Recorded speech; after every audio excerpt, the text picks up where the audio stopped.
Luna here, and today we're here to find out, can you beat Oblivion as a blood-starved vampire? This run was suggested by Emerald Wars 9867. Sorry, Luna's vision took a moment there to distinguish that that was an 8. Who also wants us to complete the Mages Guild and Fighters Guild in addition to the main quest, so this will be a long one. First, the rules. We can't complete any Mages Guild, Fighters Guild, or main quests until we become a blood-starved Stage 4 vampire. No cheats or gameplay mods. Official DLC is allowed. Before we start, I'd like to take a second to thank our first channel member, Burge117. It really helps the channel and encourages me to do more of these runs. For this run, and bear with me because this is difficult for me to say, personality may be useful. That made me feel a bit ill, but we need NPCs to have very high disposition towards us, or they won't talk to us while we're blood-starved, and we obviously need to talk to complete quests. Personality will help with that, even at values above 100. Restoration can be used to fortify attributes, so we pick it as a major skill. Charm spells will also help, so illusion is a must. Sadly, speechcraft will be useless because if an NPC's disposition is below 100, they probably won't speak to us. So their disposition is either maxed or we can't speak to them to raise it. The remaining 5 major skills can be whatever we'd like, and I went with Blade, Sneak, Conjuration, Destruction, and Mercantile. We'll want a lot of magicka for illusion and restoration spells, so we may as well have more magic in our repertoire, and some items can only be purchased with the Journeyman Mercantile perk, so if we have a major skill left over, I tend to pick Mercantile just in case we end up wanting one of those items. Sneak is there in case we need to avoid conflict. Since we need a lot of magicka, we're playing as a Breton under the mage sign. I considered picking Imperial for the extra 10 starting personality and the Voice of the Emperor power. However, I think the Breton's magicka and magic resistance will be more useful in the long run, and the Vampire's seduction power will give us a charm power for the early game anyway. Bretons are also one of the best races for min-maxing disposition, as they get a +5 bonus when speaking to other Bretons and are otherwise neutral. We wouldn't want to play an Altmer, Dunmer, Orc, or Redguard because they have more disposition penalties than other races. Our first order of business is becoming a vampire. The first vampire we face infects us after a couple hits, and she has a set of iron armor with our name on it. We can use it to grind heavy armor for endurance. We only care about endurance and personality. That still feels weird to say. So we don't need to worry about other attributes too much. We'll probably pick intelligence or willpower for our 3rd level up attribute, whichever increases more. The other vampires help us raise heavy armor, but 2 of the 3 skills personality governs, Mercantile, Speechcraft, and Illusion, require us to interact with friendly NPCs, which is difficult as a blood-starved vampire. Maybe we can join the Dark Brotherhood and speak to them to raise our speechcraft and trade with Mirage Dar while blood-starved? They don't mind Vicente Valtieri, after all. With that in mind, we travel to Bruma to wait out our transformation. Once we're blood-starved, we'll take out the old lady at Applewatch, so Lucian will invite us into the Dark Brotherhood. This ends here. On the way to a cave near the Applewatch farm, we witness the classic duel between the 2 Imperial Legion foresters. Which one will win? Neither! A nearby bandit swoops in and claims the victory. We clear out said bandit and his friends in Capstone Cave so we can sleep there. We turn into a vampire after 3 days as expected, but then we run into problems because of course we do. We should become blood-starved after about 3 days without feeding, but the vampire stage transitions are less fluid in Oblivion than in Skyrim and only advance when we wait or sleep. Still, waiting with the menu or sleeping for 3 or 4 days should do it, but it doesn't. We fast travel all over the place and wait. Nothing. We even tried restarting the console, which got us to stages 2 and 3, but it still isn't wanting to go to stage 4. Why? Why do I find all the weird bugs? I think we also got the vampire face bug that swaps our face for a generic male face instead of our proper vampire face. Although vampires look so weird in Oblivion that it's hard to be sure. We eventually get to stage 4 after waiting and fast traveling a lot and head to the Bruma stables to see what the townsfolk's reaction to us is. Unlike Skyrim, they don't attack or flee on sight. But if we talk to the stable guy, he freaks out, so our goal of becoming a hated monster has been accomplished. However, the guards will speak to us. I thought they'd attack us, but I must be mixing them up with Skyrim guards or modded reactions. This means we can grind speechcraft with them and Apple Watch Lady can live. Before we tackle that, let's take a moment to go over the bonuses and drawbacks of vampirism besides its impacts on our social life.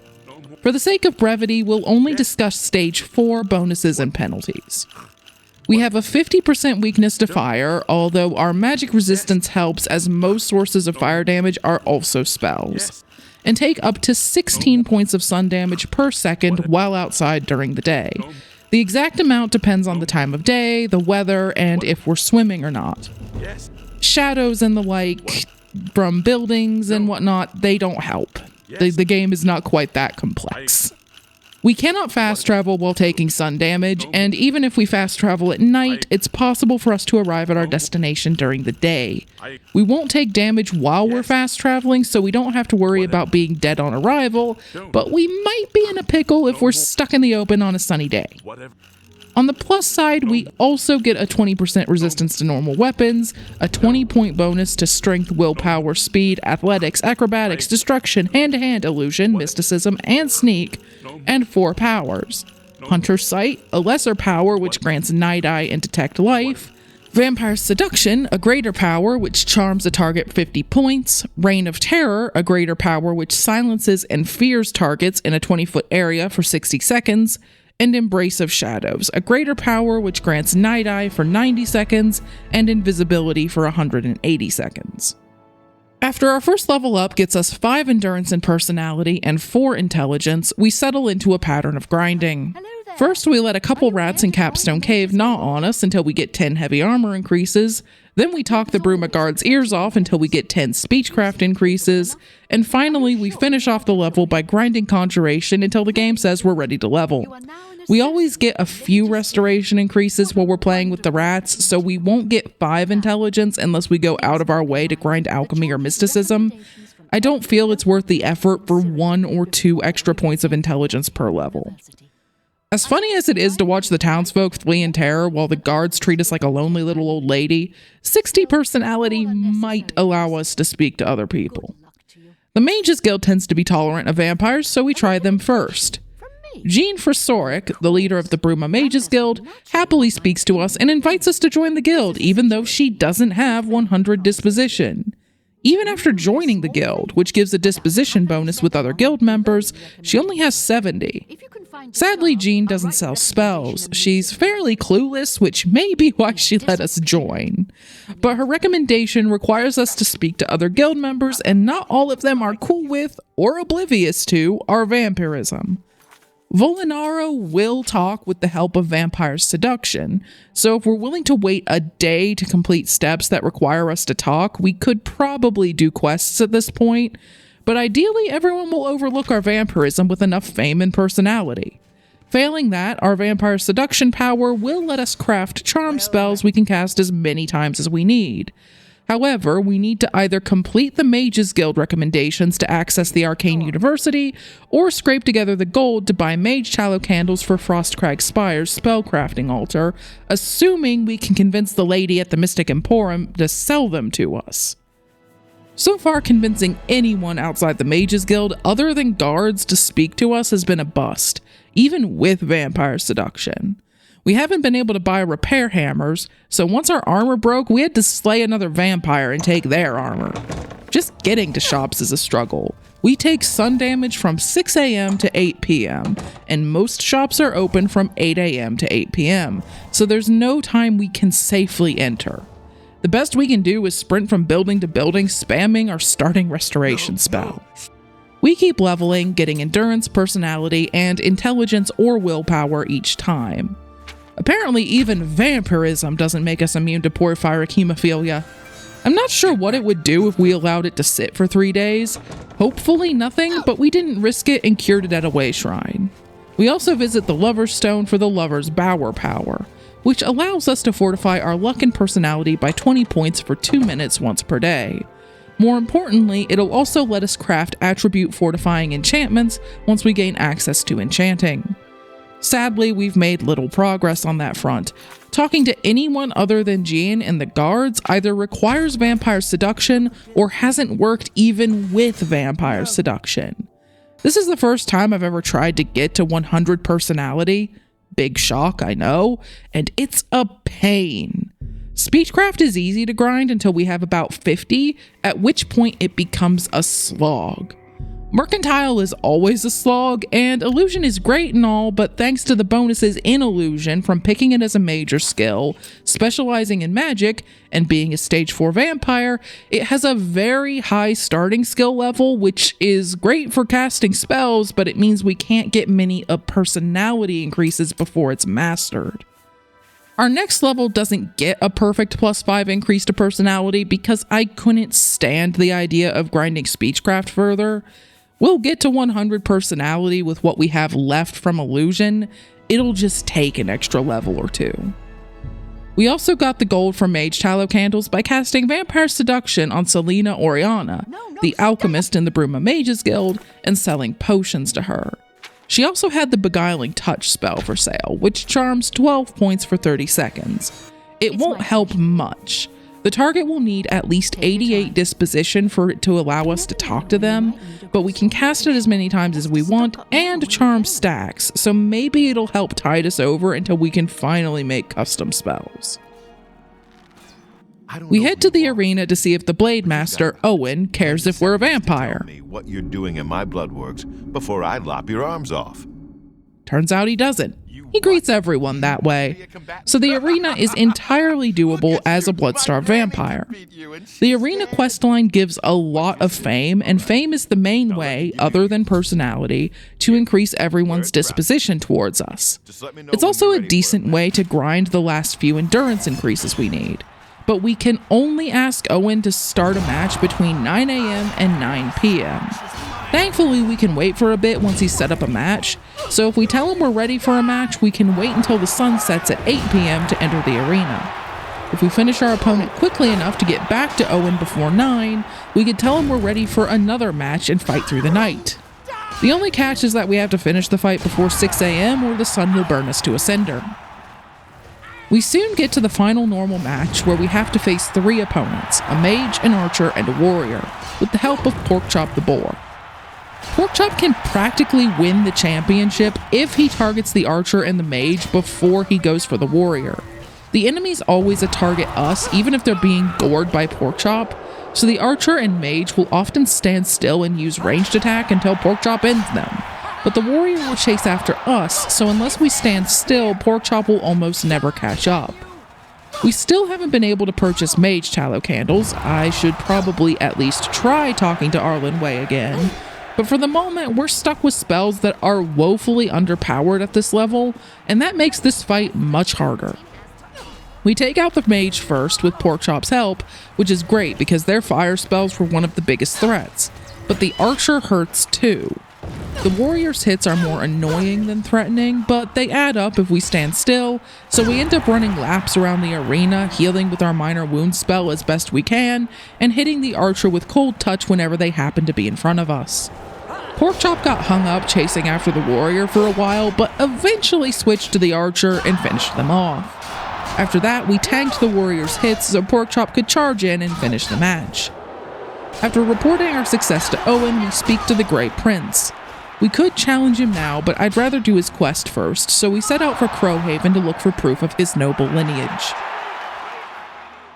Anvil is the nearest fast travel point we have to Crowhaven, and while we're here, we may as well join the Fighters Guild if Azan will take us. Amazingly, he does.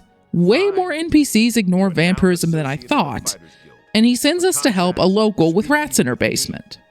It turns out the rats are pets, and we need to save them from mountain lions being lured in by a spiteful neighbor. Despite having to speak to the lady who cares for the rats and the neighbor, the only time we have trouble is when we have to ask a local hunter to lead us to the rest of the mountain lions. Our vampire seduction fixes that, and it's only needed the first time we talk to him. He doesn't freak out when he approaches us after taking out the mountain lions. Our next contract doesn't need charm at all. I'm not too surprised. Norbert Lels doesn't strike me as the sharpest tool in the shed. The three thieves put up a nasty fight at first, but then they got stuck on the stair railing behind doors and floated for a bit in one case, which made them much easier to handle. Azan doesn't have any more contracts after that, so we head next door to the Mages Guild and speak to Carahil, who is also happy to speak with us, no charm required. The Brina Cross Inn was friendly as well, which shocked me because we had to speak to the battle mage helping us hunt down the rogue mage and the innkeeper to rent a room. He didn't bat an eye at renting to a vampire while murders have been happening nearby. Surely we'd be an instant suspect. The highwayman we encountered on the way to the inn was the only person who had second thoughts about interacting with us this whole quest. I mashed through the dialogue because I was expecting the standard robbery. Bandits in Skyrim have tried to rob my characters while they're in vampire lord or werewolf forms after all. But instead of robbing us, he told us to get away from him. So far, a surprising number of quest-related NPCs have simply ignored the whole vampire thing. It's convenient, but also kind of boring because it removes the challenge from this run. Let's add a side goal. Can we get enough fame and personality to speak to everyone without charm or temporary buffs? Enchantments are fine, but no potions or spells. According to the UESP wiki, Fame's disposition bonus caps at 20 with 67 fame. Infamy's disposition effect depends on the NPC's responsibility. High responsibility NPCs lose disposition rapidly, while very low responsibility NPCs gain disposition. It would likely do more harm than good, as most low responsibility NPCs are enemies or they're in the Thieves Guild or Dark Brotherhood and would speak to us anyway. So we'll avoid infamy and get 67 fame, which should happen as we complete the Fighters and Mages Guild quests. If we want to do the Thieves Guild or Dark Brotherhood quests, we can fix our infamy with the pilgrimage to the Way Shrines afterwards. However, the Thieves Guild doesn't offer many rewards. Plus, that questline is so buggy, it terrifies me. The Dark Brotherhood offers useful rewards, but they aren't at their best until level 30. The one we're most interested in is the Deceiver's Finery, which grants up to 18 personality. It occupies the chest and legs equipment slots, and the best pre-made alternatives in the base game are the Robe of Creativity or the Vest of the Bard, and the Imperial Breeches for a total of 10 personality from the same equipment slots. The Deceiver's Finery doesn't offer more personality until level 20. I'm not against getting to level 20, we'd be able to obtain a mundane ring for magic immunity, a ring of perfection for plus 10 to all attributes, and an amulet of swords to give us 33% damage reflection. But the Deceiver's Finery still has to compete with custom enchantments. There's no sigil stone that fortifies personality, but there's nothing stopping us from making black soul gems for personality enchantments.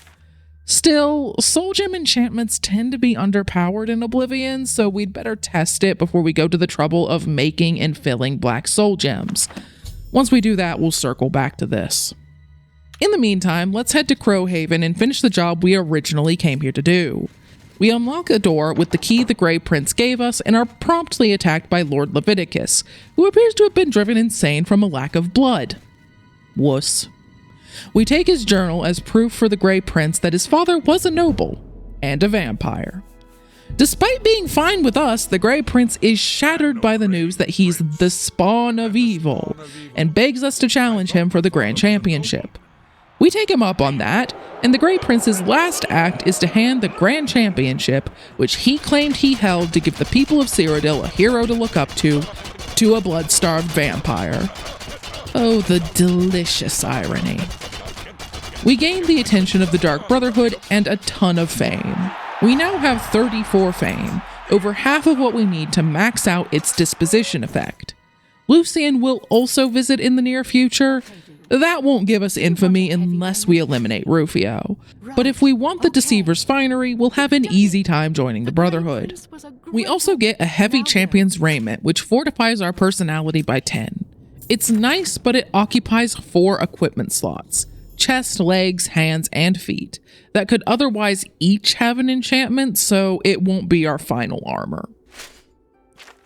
Before we get distracted yet again, let's try to buy the Mage Tallow candles for Frostcrag Spire's enchanting and spellcrafting altars. Speaking to our Linway without charm doesn't go well.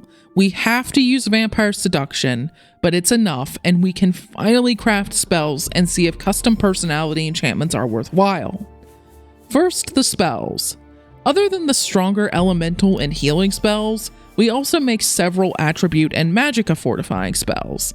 It's very possible to shatter Oblivion by stacking fortifications, but I'd rather not completely break the game, just dent it a little, so we won't be stacking them, just 1 fortification per attribute. Most importantly, we make a Charm 100 for 5 seconds spell. We could have gotten away with a shorter duration because we only need it to last long enough to initiate conversations, but I figured we may as well make it easy to use. On to enchantments. First, we need a filled Grand Soul Gem, and thankfully there are 2 filled Grand Soul Gems in the Arcane University lobby. The best we can get is 10 points of personality per item, but that's still better than the Deceiver's Finery because we can get 20 personality instead of 18 from the same equipment slots by enchanting a pair of pants and a shirt. However, that still isn't as much as the 30 personality we could get with Sheogorath's Regalia. You know, the lovely purple suit/dress sitting on the Madness Throne after we beat the entire Shivering Isles quest line. Oh, and that's if we get the level 30 plus version. I was planning to do the Shivering Isles DLC as a blood-starved vampire in a follow-up video, but I guess this just became an even longer single-parter that's also going to include the Knights of the Nine because the Crusader's Helm gives more personality than the Mask of Clavicus Vile. I think the only major quest lines we won't complete are the Dark Brotherhood and the Thieves Guild. It's a lot to cover, so I won't be going into detail. Besides, I've covered many of the quests in other runs, such as the Quest Rewards Only run. We'll only focus on parts where being a blood-starved vampire caused us trouble. Future Luna here. This ended up being a 21-page script even after I condensed it. Most runs are about 8 to 15 pages. I don't normally beg for subscribers until the end because I know it can be annoying, but please consider subscribing if you're enjoying the video. It took quite a while to make.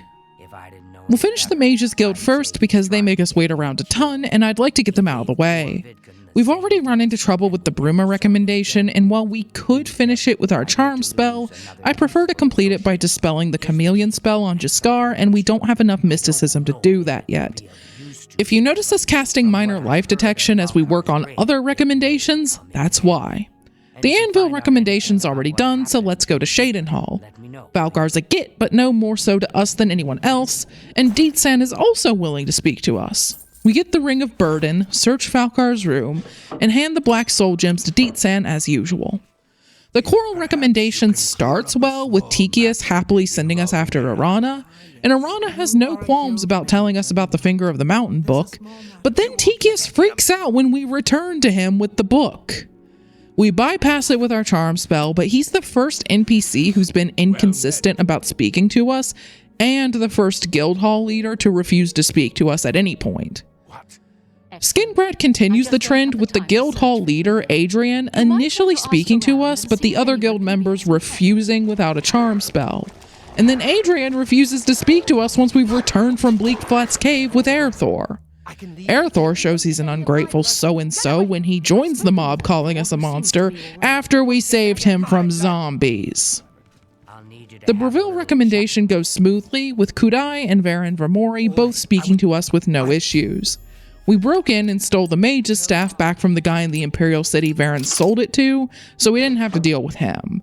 But the Leowyn recommendation hits a snag when the freaking necromancer, Kalthar, refuses to talk to us after Degale and Agata were welcoming. We bypass it with our Charm spell and have no further issues retrieving Degale's amulet. We also bought a major dispel other spell from Agata and have enough mysticism to cast it, so we finally wrap up the Bruma recommendation. Once we're past the recommendations, we hit no more snags from being a blood-starved vampire in the Mages Guild. Raminus Polus always speaks to us, possibly because he's part of the Vampirism Cure, as well as the Mages Guild quests. And Archmage Traven never threw a fit either. The only other Mages Guild members we had to speak to were Tarmina at the start of the Necromancer's Moon quest, and Irlav Gerald at the start of the Vadasen's Secret quest. And it seems like the guild disposition boost, when combined with our 110 personality and roughly 50 fame, maxes out their disposition. I thought we might run into problems during the ulterior motives and information at a price quests, where we have to speak to the Count of Skingrad, but the Count and his retinue were all willing to talk to us despite not being at maxed out disposition. I know the Count is a vampire, but you'd think he'd disapprove of a fledgling that wasn't even trying to hide her vampirism. Amazingly, even the vampire hunters we had to remove for the Count spoke to us. Granted, they clearly weren't very good vampire hunters, considering they were all taken out about 10 seconds after they charged into Bloodcrust Cavern after the other vampires the Count wanted removed from his domain. But you'd think they'd be able to tell we were a vampire, considering most townfolk still scream at us if we speak to them without a charm spell. By the time we reached the last couple confrontations with the necromancers, I was very tired of fighting casters. They always run away, and the ones who happen to be Bretons resist our magic, so our best option is to buff our strength with potence and punch them. We picked up a summon Clanfear spell, which speeds up combat a lot, but sometimes it gets caught up fighting the necromancer summons instead of the necromancers, so it isn't foolproof. Valkyr managed to dodge our touch spells repeatedly. We even reached through him to hit a minion behind him once. Menamarco paralyzes us despite vampires being immune to paralysis. Yay, scripted BS. But once he's done monologuing and the paralysis ends, the fight is a lot easier than the one against Falcar. Surprisingly, Menamarco doesn't have minions and we have a Clanfear. Expect that to be the solution to a lot of problems. Now that we're the Archmage, in classic Elder Scrolls protagonist fashion, we immediately wander off to work for someone else. Our fame is over 50 thanks to saving Cyrodiil from the Necromancers, but we need more to hit the fame disposition cap. Hopefully the Fighters Guild will get us the rest of the way there. Burr's Cache has work for us, and it's one of the more annoying quests, so we'll go over it in detail. We have to deliver a shipment of weapons to the Desolate Mine, which is easy enough. The 3 guild members talk to us with no issues, but we have to keep them alive while they clear out goblins. The door leading to the goblins is locked until they charge in, so we can't clear out the goblins on our own. We have to babysit them. We can complete the quest if they don't make it, but we won't get the +1 fame reward, so we really want all of them to live. Unfortunately, Bethesda AI doesn't make that easy, especially for the archer. During the first attempt, she sprinted ahead like the freaking Flash, alerted every single goblin, and by the time the warriors carved through the mess, which took a while because we were stuck on healing duty, we couldn't find her and Burrs complained about casualties, so we had to load back. On the second attempt, she shot our Clanfear, which understandably ticked it off and caused a whole fustercluck. Finally, on the third attempt, she stayed behind the warriors until most of the goblins were gone, although we had to stay between her and our Clanfear. Being shot in the back was better than her starting another fight with our little death dinosaur. We had a close call when the orc found the last goblin on his own, neither of the others bothered to help, and we got lost in the tunnels. By the time we found him, he was low on health, but we healed him while he finished off the goblin. We returned to Burrs, and he spoke to us while we turned in the contract, but then freaked out when we tried to talk to him again. This behavior has been driving me nuts, and I decided to load the autosave when we entered the guild hall to try to figure out what was happening. When we first speak to Burrs, we're at apprentice rank in the guild, and he has 82 disposition. He doesn't have enough disposition to override the vampire reaction, so there's clearly something else overriding it. Bill thought it might be the essential flag, but Burrs is still essential after we hand in the contract, so that isn't it. My best guess is that because he's out of contract for the moment after we hand this one in, he's no longer considered a quest giver, and thus the fear reaction isn't overridden. The second time around, we didn't leave the conversation after handing in our contract and asked about advancement, which increased our rank and boosted Burz's disposition by 10 points into the 90s. So with another rank or two, speaking to other guild members should be easy. I was worried scaring NPCs lowered their disposition, but that doesn't appear to be the case. When we use Beguiling Touch, which charms 12 points, Burz speaks to us after we turn in our contract and ask for advancement. But if the vampire reaction lowers the disposition, it shouldn't take long to lower his disposition too much for Beguiling Touch to work. We scare him, cast Beguiling Touch to see if it allows us to speak with him, wait for it to wear off, and then scare him again, and Beguiling Touch gets him to speak to us every time. Now we have to report to Modron Orin in Coral for duties. His first task, Unfinished Business, goes off without a hitch. Maglir is as whiny as ever, but he'll talk to us without charm spells. Some parts of the Fighters Guild questline make more or less sense depending on the level we complete them at. For example, Maglir's unwillingness to return to Fallen Rock Cave seems somewhat reasonable at our level because it's full of dread zombies and wraiths. But if we'd done this at a low level, it'd be laughable because we'd only find skeletons and rats. Next up is the Drunken Disorderly quest. We can speak to our guildmates, who seem more disgruntled than drunk, and a town guard points us to an alchemist, Margart, when we ask about possible work for them. She won't speak to us, but that's easy enough to fix with a charm spell. We kept the ectoplasm from the wraiths we fought in Fallen Rock Cave, so we hand it to her to prove the guild's worth, so she'll hire our guildmates to supply her with ingredients. I have no idea how they plan to fight minotaurs and ogres with that equipment, but they seem confident, so more power to them, I guess.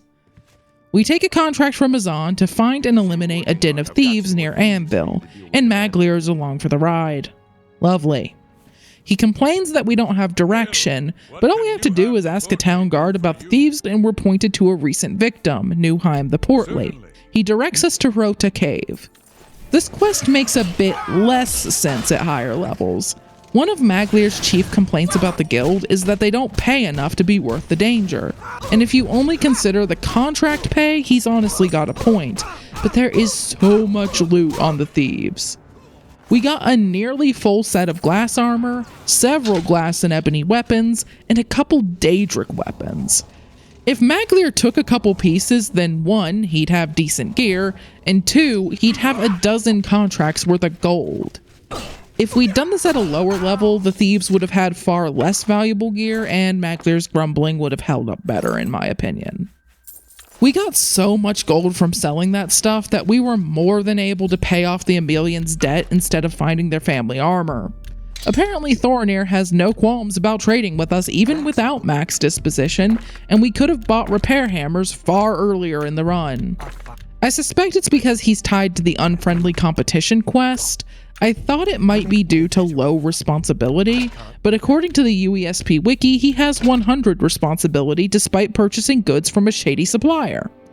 Norbert Lels is also happy to trade without 100 disposition, but I think it's because we helped him earlier. After we paid the debt, we had to leave because every house in Water's Edge is considered trespassing, so we couldn't wait inside until nightfall.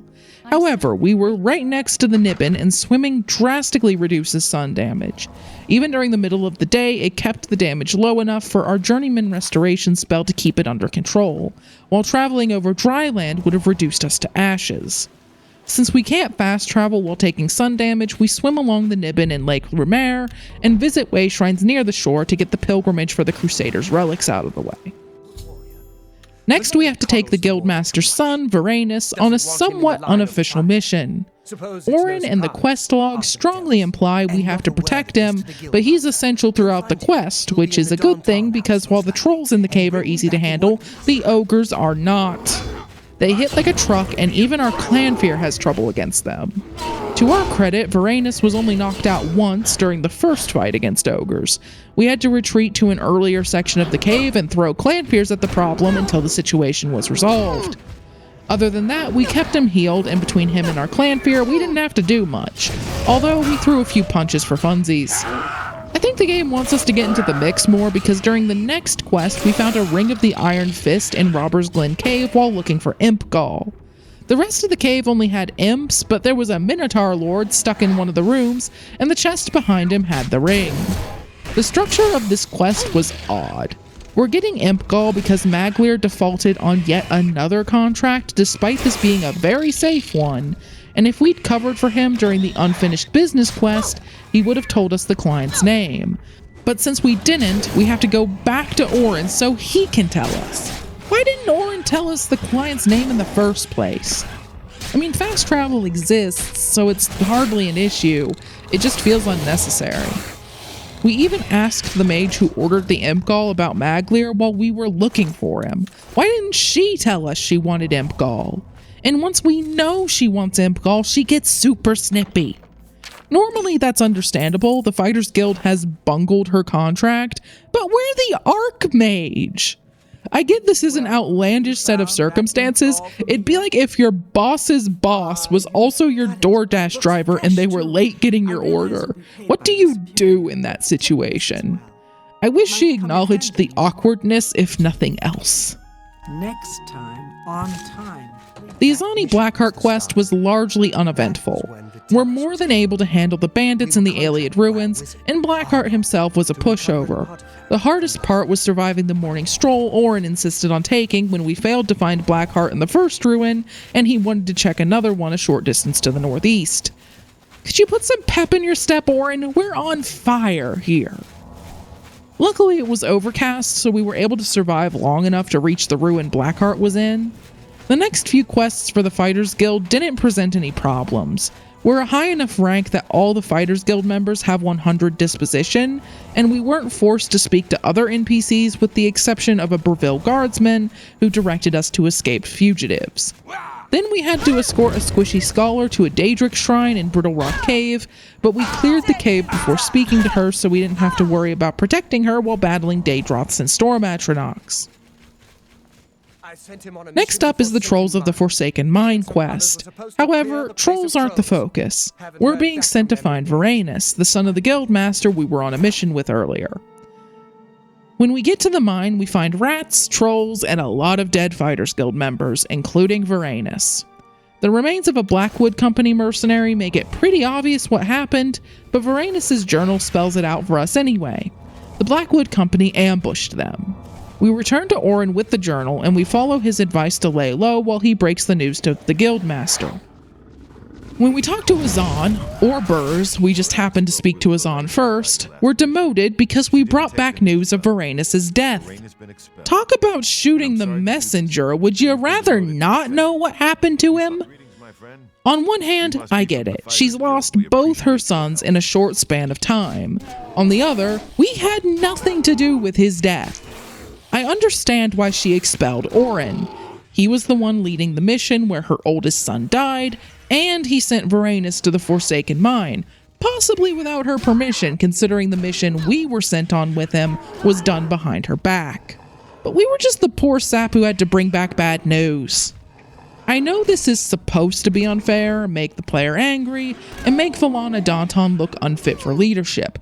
Hopefully due to grief, but it's kind of a bad look to make the only female guild leader act like this, and in my opinion, there were better ways to accomplish these storytelling goals.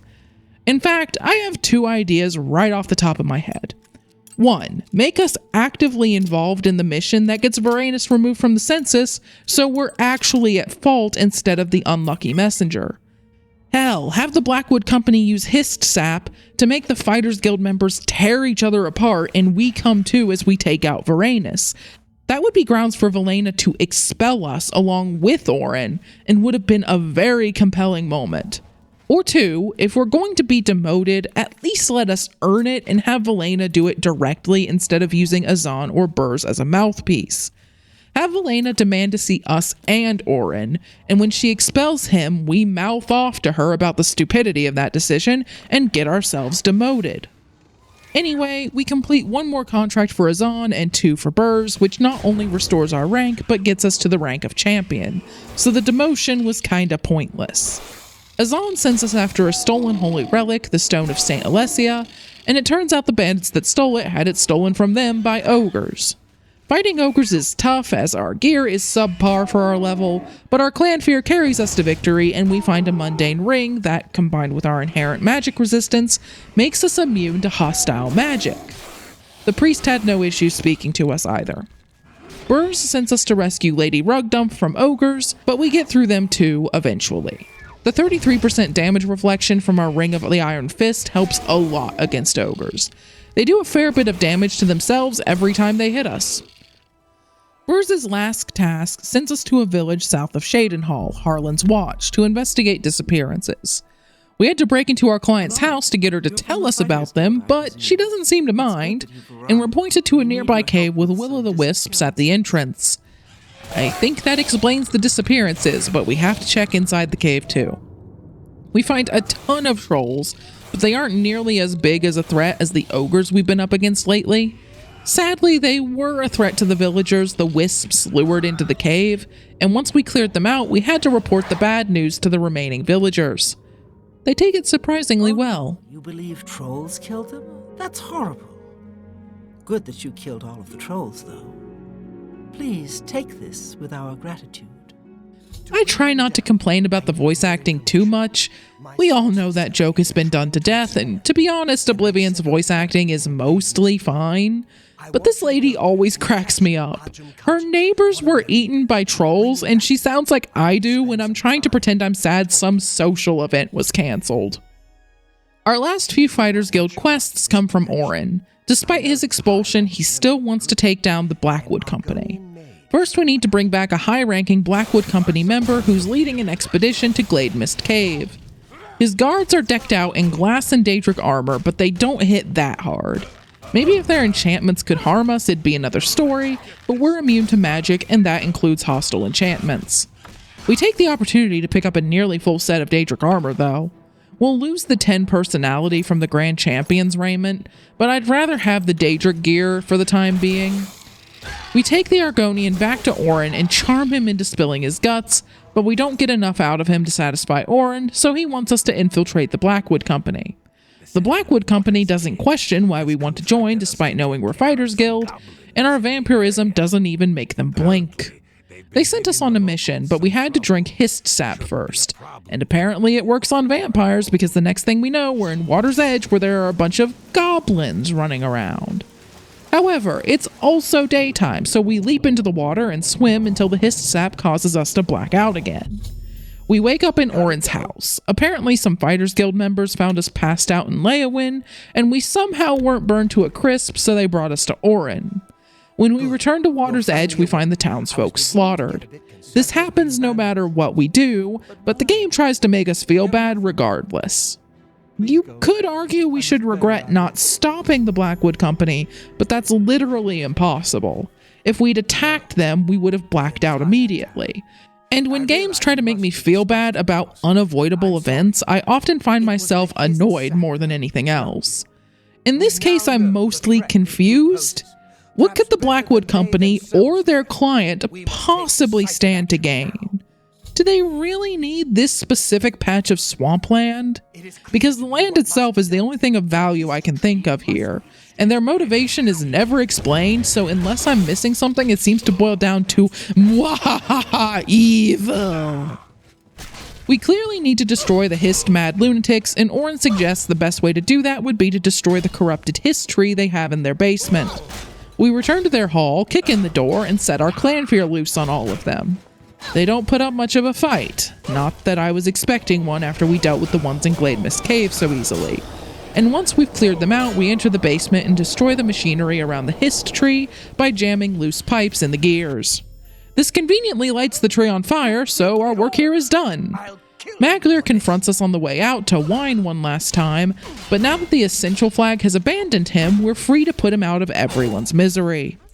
We return to Orin, and he suggests that we tell Velena about everything. It's worth a try, I guess. She threatens to expel us for daring to speak with her, so that's a great start. And she strips us of our rank after we admit Orin helped us dismantle the Blackwood Company. Then she says she's not fit to lead the guild because she cares about them too much, and we're now the leader of the Fighters Guild. That conversation gave me whiplash. She also suggests we name Orin as our second in command, so basically that we give him his old job back, and yeah, we need him because we certainly aren't going to run anything. We return to Orin and tell him the great news. He's unretired. I've never looked at his painting before, and this thing is just perfect. The Fighters Guild is my second favorite faction questline in Oblivion, and even though I think a few parts could have been better, I still enjoy it and have a lot more to say about it than the Mages Guild questline. I'm sure that was obvious considering the Mages Guild got 1 page worth of script and the Fighters Guild got 5. Don't get me wrong, the Mages Guild has cooler guild halls, especially the Arcane University, but I find their quests tedious and, how to put this, not very magey. I've been trying to nail down why. Part of it comes down to our guildmates.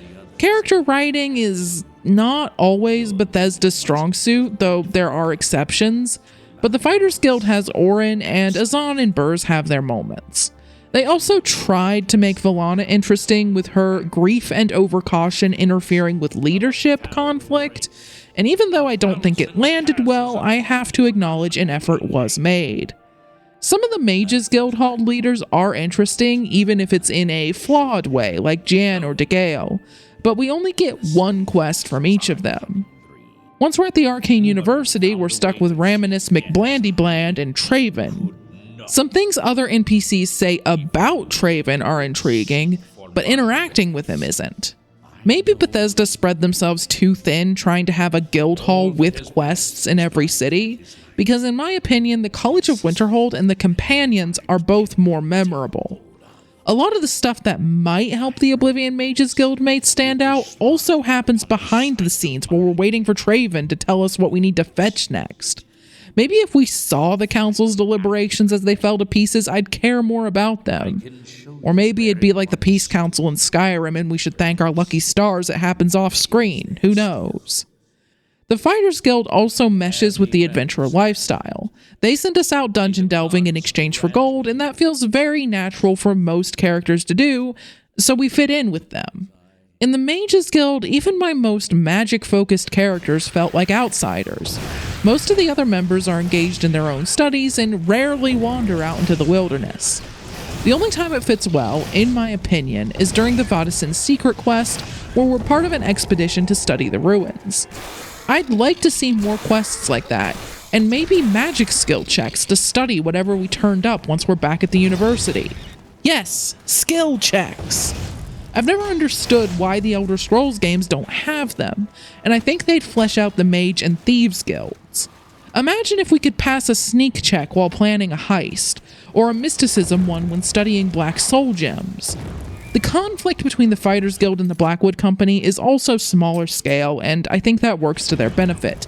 Not every questline needs world-ending stakes. Anyway, now that we're running away from the responsibility of running 2 guilds, what's next? We don't want to visit the Shivering Isles until we're at least level 30, and we only just hit level 25. We're running out of major skills that are easy to grind. When I picked them, I thought we'd only be getting to level 12 or so, maybe level 20 at most, not 30. Conjuration and Illusion have both been mastered, and Restoration is at 96. That leaves Sneak and Destruction, which are both around 70, and then Blade and Mercantile. To be clear, we have more than enough major skill increases left to reach level 30, but we'll probably have to go out of our way to get them. However, we still have to do the Knights of the Nine DLC, so let's get on that first.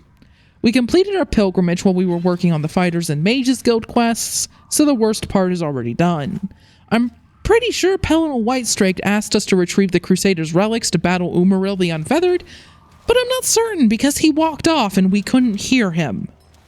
We retrieved the helm of the Crusader from the submerged shrine in Lake Remer after fighting through some wraiths and liches. It's been so long since I played the Knights of the Nine DLC that I forgot the helm is the first Crusader's relic we get. Can I just take a moment to say that the concept art with the dragon is way better than the generic helm we ended up with? What we actually got looks like something out of Monty Python and the Holy Grail. Anyway, we don't have to do any more of this quest line, but screw it, when else will I have a reason to include Knights of the Nine in a run? The journal we found near the helm directs us to an abandoned priory near the border to Elsewhere, where we fight the ghosts of the former order to prove we're worthy to claim the cuirass. Afterwards, we speak to them to learn where the gauntlets, boots, mace, and shield are. None of the ghosts question our vampirism. We get the boots first. A priestess of Kinnereth sends us to a grove where we wait for Kinnereth to test us. A giant bear appears, but we must respect Kinnereth's creatures and not fight back, because ignoring self-preservation is so natural. Thankfully, our damage reflection doesn't count as fighting back. I didn't consider that until I noticed the bear was taking damage, but apparently Kinnereth is fine with it because a hidden door is revealed and we claim the boots. Next, we retrieve the shield from Fort Bulwark. The conjurers aren't a threat, especially now that we can paralyze enemies. Paralysis spells are much safer to use as a vampire because if they're reflected, we're immune to paralysis, although our magic immunity would also protect us. There are a couple puzzles. We have to hit the correct pressure plates in each row of plates in this hallway. The correct plate makes a different sound. The next one is slightly trickier. We pick up an item from a chest in the center of the room and stand on a pressure plate, which causes an item to appear over one of the other chests around the edge of the room. The idea is that we need to put the items from the center chest into the chest around the edge that they appear over. When we put them in the right chest, the chest glows. When we put them in the wrong chest, the item disappears and will eventually reappear in the center chest for us to try again. Once we get all the items in the correct chest, the door opens. Next, we head to the Leyawind Chapel to get the Mace of the Crusader. The puzzle is simple. We simply have to wear the Crusader's boots. I only figured that out as a kid because the quest update says the boots are vibrating. I did not understand the hint that Kinnereth, the goddess of nature, and Zenithar, the god of artisans, are closely connected in the Imperial Pantheon. We have our first encounter with Umaro's soldiers, the Aurorans, on the way out, and find out that they're vulnerable to paralysis. That makes this easy. I think we even saved all the priests. That leaves the gauntlets at the Quarrel Chapel. We left these until last because the only way to retrieve them is to take on the curse Stendarr placed on the knight that killed a beggar in the chapel while wearing the gauntlets. Cursing the knight may be reasonable, but Stendarr also cursed his entire bloodline, and the only way to cure it is for someone else to willingly curse their entire bloodline. Yeah, that feels real fair, God of Mercy. I'm remembering why I didn't like you even before your annoying vigilance showed up in Skyrim.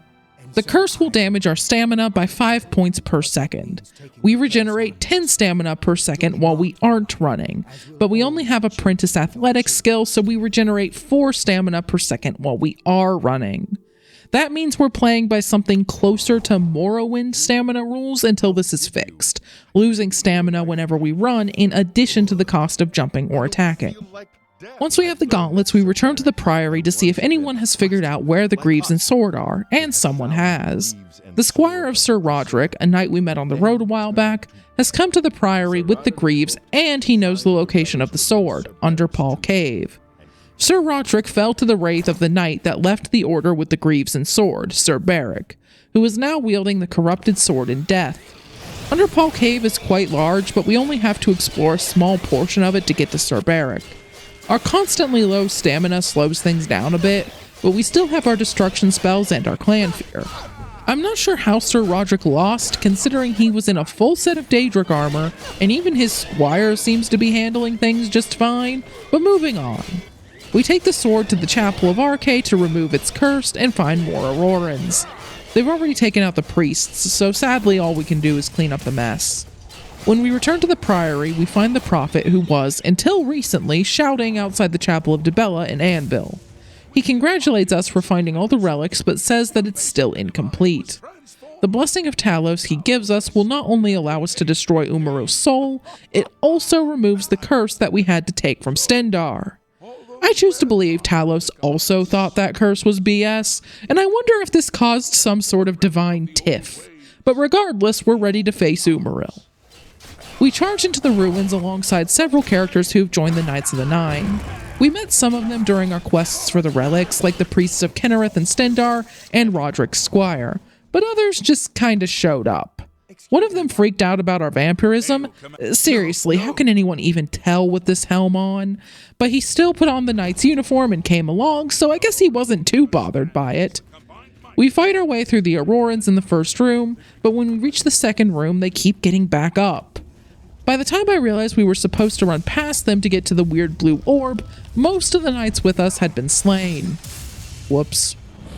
Once we shatter the orb, the barrier to Umaril's throne room fades, and taking out his physical form is fairly simple, so let's move on to the second stage of the fight, fighting his soul in the skies above the Imperial City during the middle of the day. And yes, we're taking sun damage. Well, this is why we made our Daywalker spell when we finally mastered Restoration. It's enough to deal with the sun damage, but it takes almost all our magicka, and even if we scrape together magicka to summon our Clanfear, it doesn't seem to work. I guess summons can't enter this fight.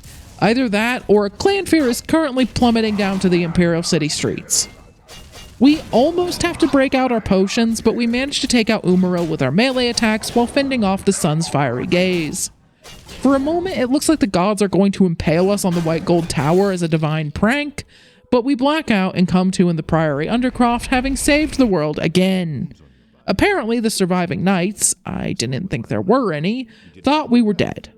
Yeah, guys, I am. I mean, I was. This is a miracle. I'm definitely alive and have to breathe on a regular basis. That last part is actually true. Unmodded Elder Scrolls vampires can drown. We abandon our third leadership post and prepare to head to the Shivering Isles by finally leveling up to level 30. First, we have to get past the Gatekeeper, and yes, the sun in the Realm of Madness still hurts, and judging by the people in Passwall, we're still going to be hated for not drinking blood. Even the guy who talks to bones has the gall to judge us. Also, dude, you're under the effect of a spell right now if you haven't noticed. Once we get Jared to calm down and collect the bone arrows and Romina's tears, getting past the Gatekeeper isn't that difficult. I mean, it takes a while because everything is so tanky at level 30, but we weren't really in any danger. On that note, I've covered the Shivering Isles before, and there's only so many ways I can say we hit them with swords and spells that felt like wiffle bats and nerf guns and threw Clanfears at them. So we'll gloss over the combat unless something unusual happens. We reactivated Zedillion after chewing through a bunch of Grummites and finally got Duskfang, or Dawnfang, on the rare occasion we see it during the day. It's one of the best swords, and more importantly, it repairs and recharges itself each time it changes forms, so we don't have to worry about maintaining it. Next, we have to complete a quest for the Duke of Mania and the Duchess of Dementia. We complete the Duke's quest first, and I'm pretty sure all we gained from it was an intense hatred of Elytra for stagger-locking us. It was so bad we had to break out our health potions, and considering we've been blood-starved for this entire playthrough, I think this character could have told him all about cravings and self-hatred prior to this experience. The Duchess's quest is easier, although we have to charm most NPCs before interrogating them. If they're still screaming at us once we become the Mad God, I'm going to be irritated. Mania's court was more welcoming. Maybe they're all too out of it to realize we're a vampire. That's not the only reason we'll be Mania aligned for this run, though. We need Mania's Ring of Lordship, which fortifies personality by 20. We sided with the Golden Saints at Sylarn and got them to attack down the lightly defended side passage so they were able to carry the battle. That brings us to the point where we choose which Duke to replace, and this time we'll be replacing Théoden. Replacing Théoden is safer than replacing Syl, but requires a lot more stealth. Thankfully, we've mastered Sneak and Illusion, and we have a 75% Chameleon spell, so sneaking into the Greenmote silo to get 2 extra doses of refined Greenmote, and then sneaking into Théoden's quarters to slip them into his dinner was easy. Come on, Greenmote, work faster so he stops reciting poetry. Once the Greenmote has done its job, we return to the chapel and complete the ritual of accession, becoming the Duchess of Mania and receiving its Ring of Lordship. However, it was at this point that we tried equipping the raiment of Arden Sul, a dress that we got for lighting the flame of Agnon for Mania. and realized that it occupies all 4 body slots, not just the chest and legs. It'll be a problem if Sheogorath's regalia also occupies all 4 equipment slots, because that reduces the amount of personality it gives per slot from 15 to 7.5, which is less than what we could get from custom enchantments that give 10 per slot. Not to mention we could put those enchantments on armor. Unfortunately, neither wiki says which equipment slots the regalia uses. I suspect it covers the whole body because it covers the feet and seems to have some bracers around the hands. But I need to know, so we're going to finish the Shivering Isles DLC anyway. At the very least, it'll tell us if the Shivering Isles residents still scream at us once we're the Mad God. The next order of business is to retake the Fringe. Like the guards in Cyrodiil, the Dark Seducers and Golden Saints have no qualms about speaking to us, so this whole quest comes down to fighting a bunch of Knights of Order in an underground maze, and then doing our best to not be squashed by the collapsing ceiling on the way out. Relmina is also willing to speak to us. I mean, she's just as unhappy about it as she is about speaking to a non-vampire, but that works for us. Getting all the Gatekeeper components boils down to a lot of combat in an interior where the sun isn't a factor, so it's no more difficult for us than in a casual playthrough. Helping the Dark Seducers retake Pinnacle Rock only requires us to cut down Knights of Order, and finding the components for the Staff of Sheogorath similarly requires combat in interior areas. I was hoping the duel against our doppelganger would be more interesting, but it wasn't. I'm not sure why she was so easy to beat. We both summoned clan fears, so she got that part right, but I think she got hung up on using magical attacks while we cut to the chase with Duskfang, or Dawnfang. I'm honestly not sure which one we had at the time. This run is all starting to become a blur. Obtaining Citra's Eye was barely a blip. All we had to do was take out some roped cultists. Our last hurdle before we finally face Jiggalag is cleansing the Font of Madness. The combat part of the whole ordeal was easy, albeit slow, but the cultivator gnarls that are meant to clear the crystals blocking the doors got stuck. I couldn't tell what it was stuck on, but it wasn't going anywhere, and jumping and running around didn't dislodge it, so we tried attacking it. That did get it unstuck, but then it was hostile and wouldn't open the door. We tried yielding to it, but apparently that doesn't work on non-humanoid enemies, and our calm spell didn't work either, so we were forced to kill it. Then the chrysalis refused to spawn a new one. We tried leaving and coming back and waiting for a bit, but that didn't work, so we had to load back. Thankfully, this happened while we were clearing the first of the 2 pools, so we didn't lose much progress, but the damn gnarl got stuck again on the same spot. I thought maybe it got pushed into the corner by the hostile gnarl we fought next to the door the first time, but this time there weren't any enemies there. I was about to lose my mind, but thankfully a random friendly gnarl happened to walk through the door from the other side, which cleared the crystals and allowed us to proceed. After that, cleansing the pools went smoothly, although the game audio gave up at some point and I was too irritated to bother restarting to fix it until we were done dealing with the pools. It's time to face Jiggalag, and the sun just rose, so we're fighting another DLC boss while taking sun damage. Since it's only dawn, we aren't taking nearly as much as we did while fighting Umaril, and yes, we could have waited, but Bethesda's bosses usually need all the help they can get. First, we have to overload the 2 crystal obelisks in the courtyard with Hearts of Order from the Knights, 3 hearts for each obelisk. Our clan fear and the Golden Saints and Dark Seducers can more than hold their own against the Knights, so we focused on running between the obelisks and chucking hearts into them. There's a short cooldown after we add each heart, so we can't spam them. Once the obelisks have been overloaded, a mist falls over the battlefield and our allies are cleared away by Jiggalag. However, unlike the fight against Umaril, we can resummon our clan fear, so we aren't alone.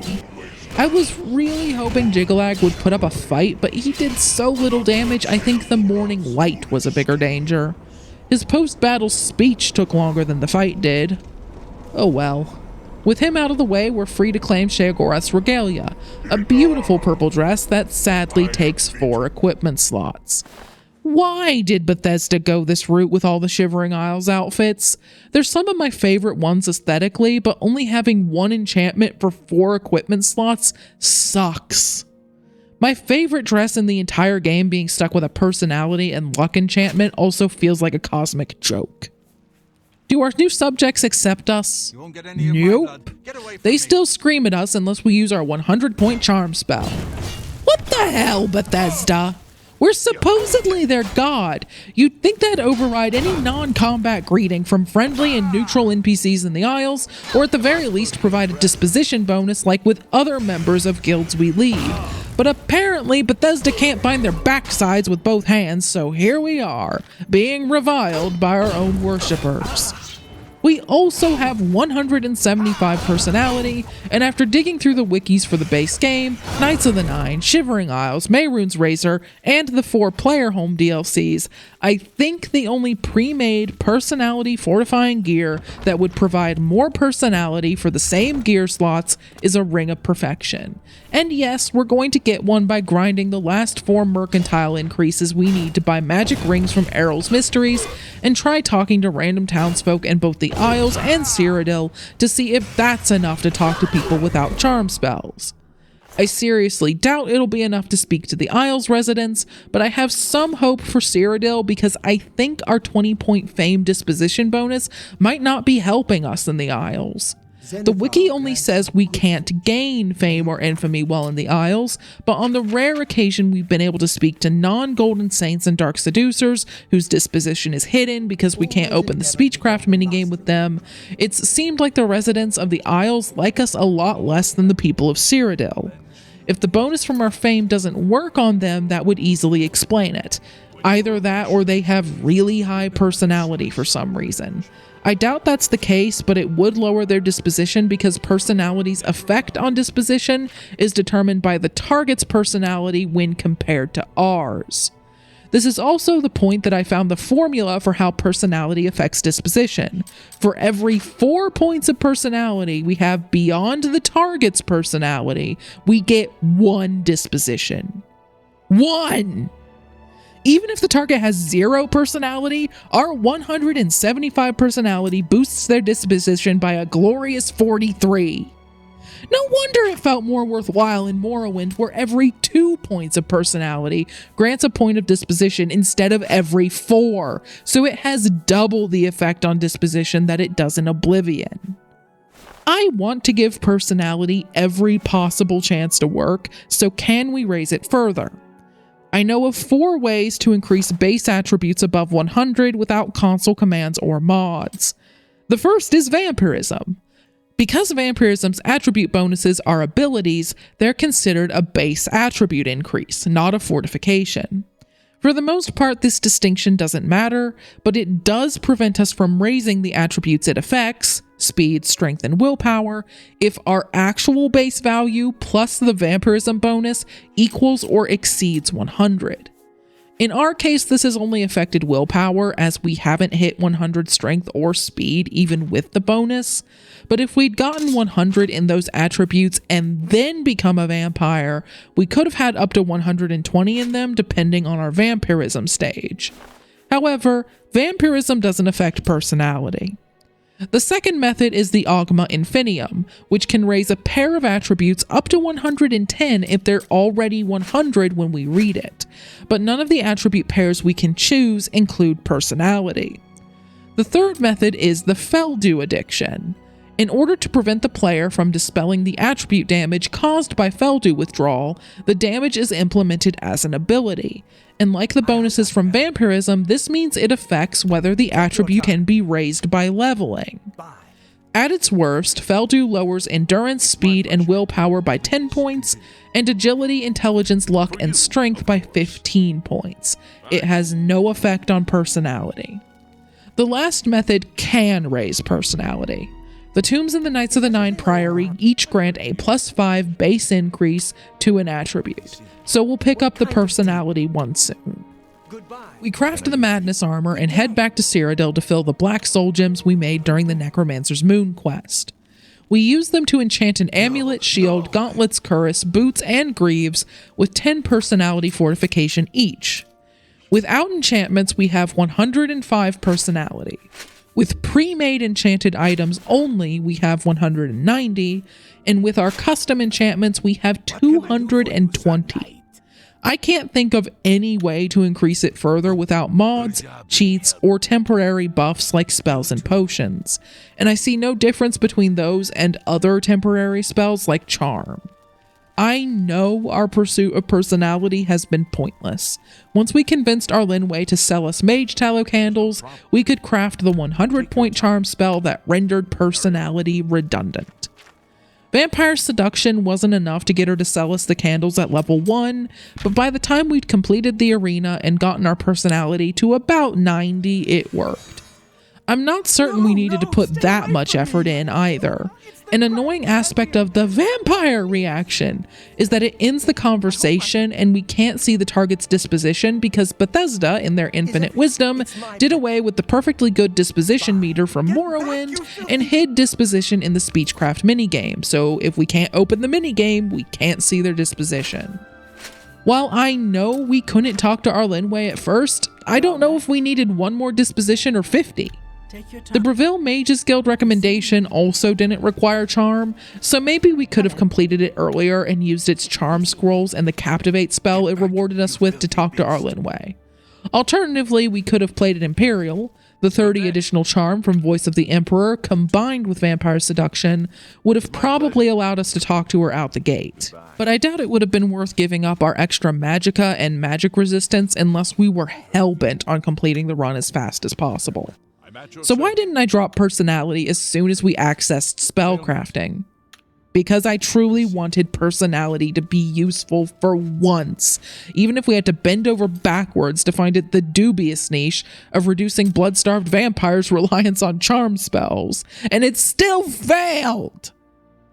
100 personality and 67 fame aren't enough unless our conversation partner also has a disposition boost from being a fellow guild member, or they're set to ignore our vampirism regardless of disposition. Even the 220 personality provided by our enchantments isn't always enough.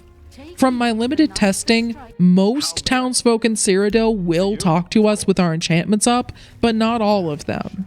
There are a lot of little things that affect disposition, so I'm not surprised the results are less than perfect. If 4 out of 5 townsfolk everywhere were on speaking terms with us, I'd be somewhat satisfied, but that's not the case. The townsfolk in New Sheoth all freak out, even with 220 personality.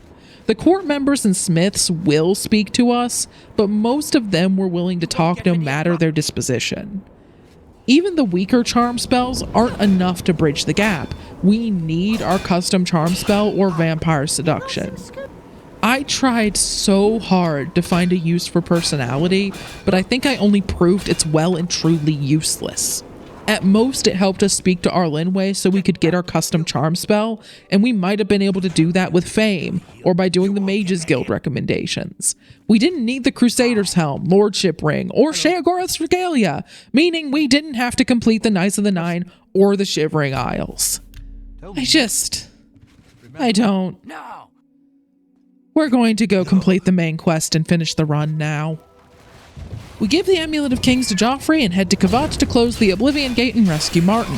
Joffrey and Savlian give us no flack about being a vampire, and oddly enough, the weather in Mehrunes Dagon's realm never damages us, despite the sun in our plane of Oblivion damaging us. It all boils down to even more combat, mostly against Spider Daedra, Zivilize, and high-ranking Dremora. The Dremora scout outside the Sigil Tower was actually neutral and even spoke with us, but he was the only one. The rest attacked us as normal. Don't get me wrong, the enemies are all very tanky and take a while to take down even with the help of our clan fear, but between our maxed out endurance, armor, and inherent 50% magic resistance, we're insanely tanky, and unlike most of them, we have good healing spells. And yes, we still have the Ring of the Iron Fist and the Mundane Ring in case we need them, so we could be even tankier.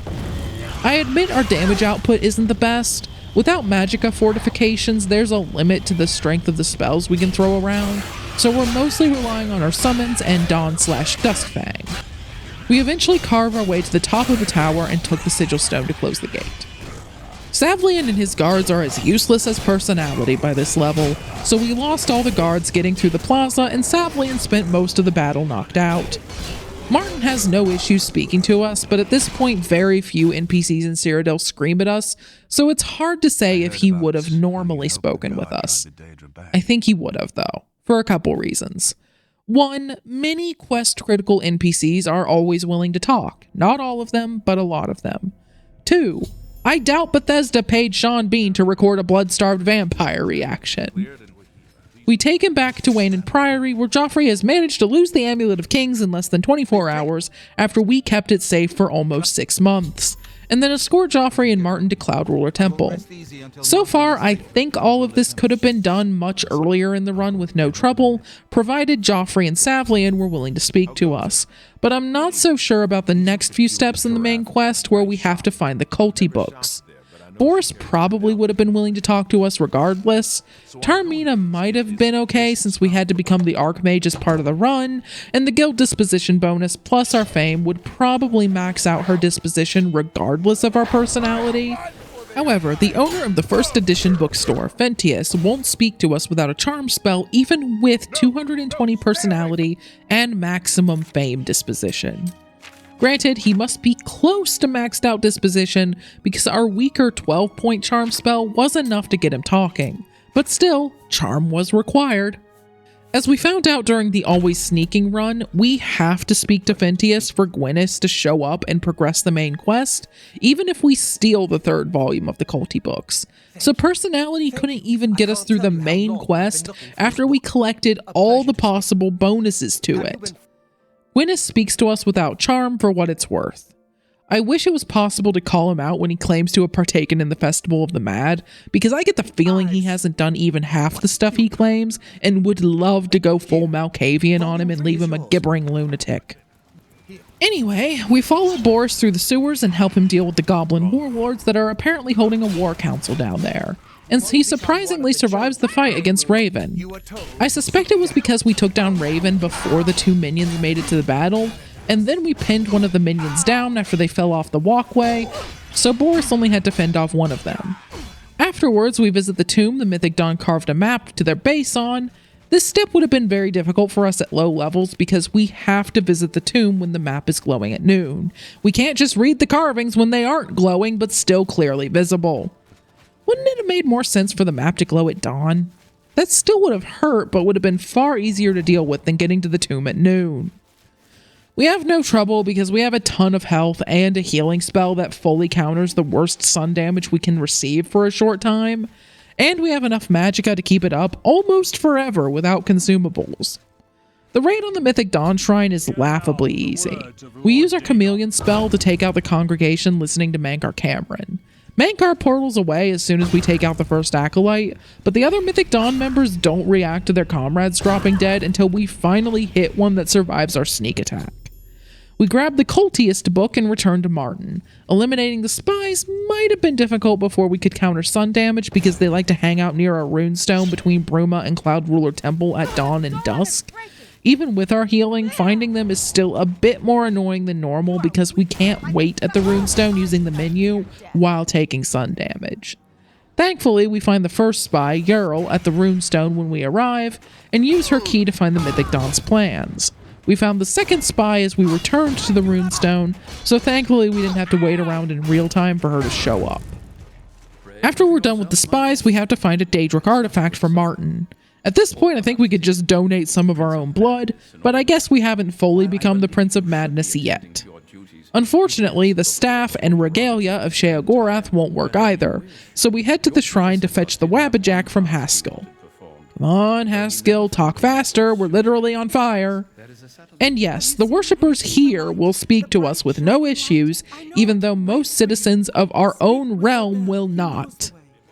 Border Watch's shaman happily tells us about the Kashara prophecy with no charm required, and from there the quest proceeds as it would for any other character. We steal some stinky cheese, then place it in the cooking pot outside to draw in rats, take some of the rat poison the shaman puts down and use it to poison the sheep, and then watch as flaming dogs fall out of the sky and drive the townsfolk mad with fear. We return to Martin, who apparently has a less than positive opinion of our artifact, and then help Bird close an Oblivion gate outside Bruma. It's no harder than closing the gate outside Kavach, and Bird managed to avoid the lava, so moving on. Sancretor was a slog with a ton of wraiths between us and the undead blades, but the biggest threat was Bill's sense of direction, or lack thereof. Bill was the one playing this part because I had to work on the script, and he got lost in both Sancretor and Miss Karkand, but we got through them eventually. One interesting note was that the raids were hostile, but the skeletons weren't until we hit them or we summoned our clan fear. Otherwise, they would just chill. We stared at Martin and the Countess of Bruma awkwardly for about 11 in-game hours, so the battle for Bruma would happen at night. I think the weather that turns the sky red near Oblivion gates would prevent us from taking sun damage, but why risk it? We also took out one of the Bruma militia by hitting them through an enemy somehow, and had to load back because the 9 were threatening to take away the Crusaders' relics. That was fun. I had to take over once we were in the Great Gate because Bill couldn't figure out where to go, but we were able to run past the enemies as usual and obtain the Great Sigil Stone. We found Joffrey and Boris in rather confusing and humiliating positions, but Bird survived. Paradise was actually quite pleasant. Seriously, the sun here doesn't hurt us. Why does the sun in our realm hurt us when this one doesn't? At least with the Oblivion gates, it could be argued that their skies don't exactly look like a pleasant sunny day, but this does. Anyway, we make our way to Mankar Cameron with no issues, and Mankar himself wasn't able to put a dent in us even without our mundane ring. Our health, magic resistance, and healing spells are too strong for him to overcome. We aren't even using potions. Now we have to get Martin to the Temple of the One. I think the Oblivion weather during this battle would keep us from taking sun damage regardless of the time of day, but we waited until nighttime anyway. Once we were out of the palace, we ran past the enemies so Martin would follow us to the Temple of the One and turn into a dragon, banishing Mehrunes Dagon and proving that yes, you can beat Oblivion as a blood-starved vampire. Here's our final skills and attributes. More importantly, the stats page keeps track of how many times we fed with the next bitten stat, and as you can see, it's 0. We never fed, so we've been blood-starved this entire time. We also told over 2,700 jokes, meaning we played the Speechcraft minigame over 2,700 times when we were grinding Speechcraft. This run was long and frustrating, but most of the frustration was self-inflicted. I mean, that's the case with all of these runs, but for this one even more so because I wanted us to rely on charm spells as little as possible. I knew we could beat the run as soon as we unlocked spellcrafting because we could make a 100-point charm spell and a strong enough healing spell to survive the sun. But I wanted personality to be useful, so I decided to put in the side goal of being on speaking terms with at least most NPCs without temporary buffs like charm. On that front, I'd say we failed. Even in Cyrodiil, there were some townsfolk, most notably Fentius, who was crucial to the main quest, who wouldn't speak to us without charm, even after we had maxed out Fame's disposition bonus and had the most personality I think we could possibly get without temporary buffs, mods, or console commands. We had 100 base personality, 5 from the Blessing of Dibella from the Knights of the Nine Tomb, 25 from the Crusader's Helm, 20 from Mania's Lordship Ring, 10 each from our Amulet, Shield, Gauntlets, Boots, Greaves, Cuirass, and Ring of Perfection for a grand total of 220 personality. If you can think of a way to get more, feel free to let me know in the comments.